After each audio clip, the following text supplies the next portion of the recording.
Hola, profe. Bueno, del capítulo El otro querer y poder, puedo ver que hay diferentes, o sea, si bien el narrador es tercera persona omnisciente, enfocado en Rolando, puedo ver que también se escucha la voz de otros personajes, como el de Santiago, el de Silvio, el de Manolo, entre otros. También se nombra a Tita, a Graciela.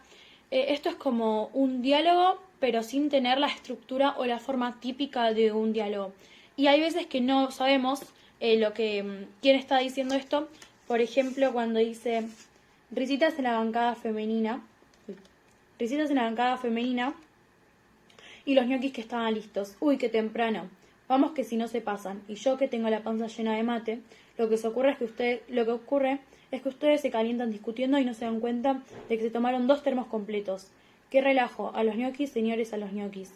Ese tinto está como de misa de gallo, sensacional. ¿Y vos crees que después de la revolución seguirá habiendo ñoquis, eh?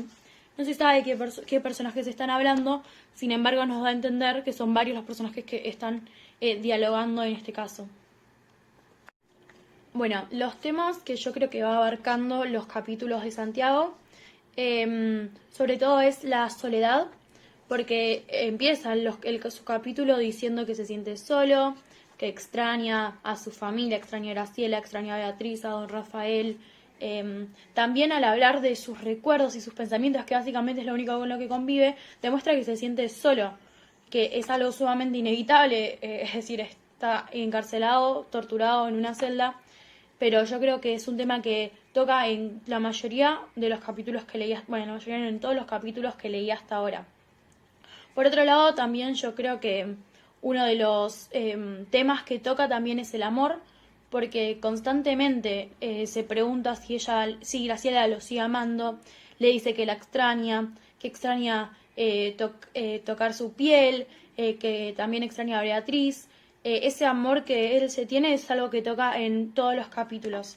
Pero lo que yo creo que predomina es la soledad que él siente y la necesidad que él tiene de narrar para sentirse acompañado, la necesidad que él tiene de, por ejemplo, pensar que está en el río para no sentirse tan solo.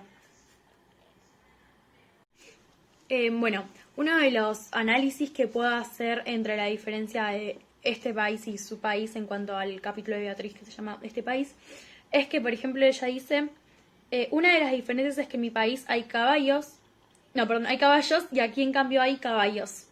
Eso me causó ternura porque se nota que es más chica, pero también dice que hay millones de habitantes en este país, que el suyo era chiquitísimo, que la gente duerme siempre la siesta y que descansar quiere decir dormir. Esas son como ciertas diferencias que pude encontrar.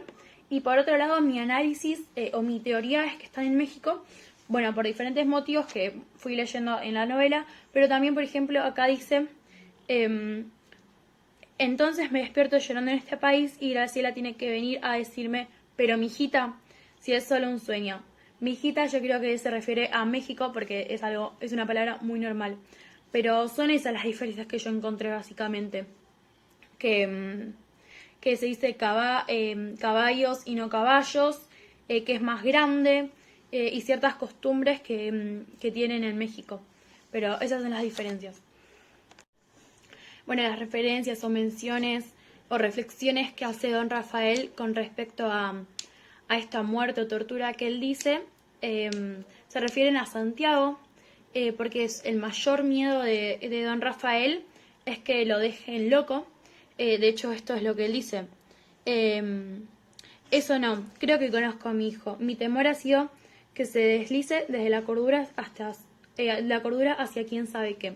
Y con respecto a esas reflexiones o esas menciones que hace, él dice, ya lo dijo una vez el director del penal, no sé si el último o el penúltimo, no nos atrevimos a liquidarlos a todos cuando tuvimos la oportunidad, y en el futuro tendremos que soltarlos.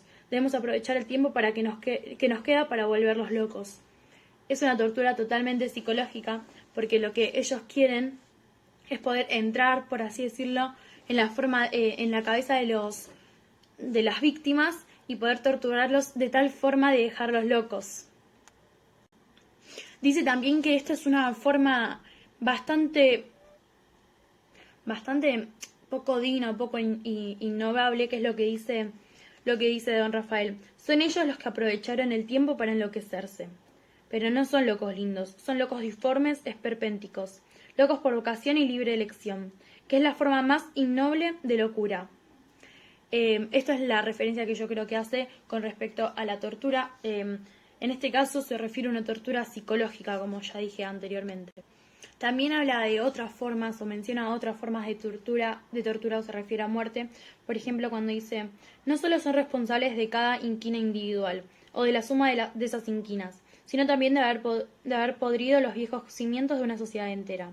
Cuando suplician a un hombre, lo maten o no, martirán también, aunque no los encierren, aunque los dejen desamparados y atónitos en su casa violada, a su mujer, sus padres, sus hijos, su vida de relación. Cuando revientan a un militante, como fue el caso de Santiago, y empujan a su familia a un exilio involuntario, desgarran el tiempo, trastruquean la historia para esta rama, para ese mínimo clan.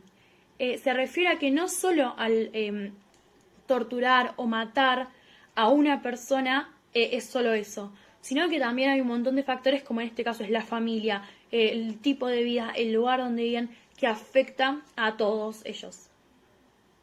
Compara también otro tiempo de la historia, por ejemplo dice, y como otros adolescentes, los del 69 y del 60, eran acribillados como enemigos, y cómo se llevaron a sus padres y tíos y a veces a sus madres y hasta a sus abuelos, y solo mucho más tarde volvieron a verlos.